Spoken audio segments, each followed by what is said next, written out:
शैलीसँग प्रहरी परिचालन गरियो। गुण्डागर्दी शैली थियो।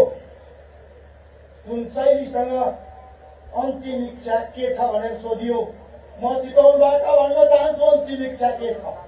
यो पार्टीको, राष्ट्रिय स्वतन्त्र पार्टीको र रवि लामिछानेको अन्तिम इच्छा के छ सुन्न तयार हुँ म भन्न चाहन्छु।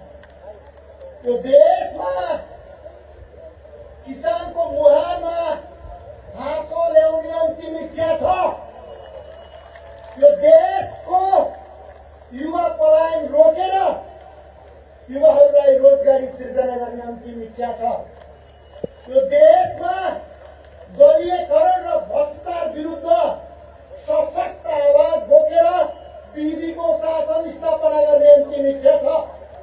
यो देश 35 वर्षसम्म लुटेकाहरूलाई 35 वर्षसम्म लुटेका भ्रष्टहरूलाई, भ्रष्ट भनेपछि ठ्याक्कै बुझ्छन्, हामीलाई गाली गर्नुहुन्छ भ्रष्टहरू, ती भ्रष्टहरूलाई पाता कसेर जेलमा हालेर जेलैभित्र 10 दान बैतरनी गर्ने भन्छ।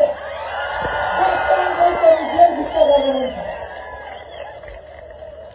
भ्रष्टहरू आज एकजना व्यक्तिका पछाडि जसरी लागेका छौ नि, त्यो व्यक्ति निर्भीक छ, निर्दोष छ। त्यो व्यक्तिको मुटुमा रगत होइन तेजाब छ। त्यो तेजाबले तिमीलाई जलाउँछ, तिमीलाई जलाउँछ। चितवनले 79 मा जुन दियो बालेको छ त्यो दियो मसाल बनिसकेको छ, डढेलो लागिसकेको छ।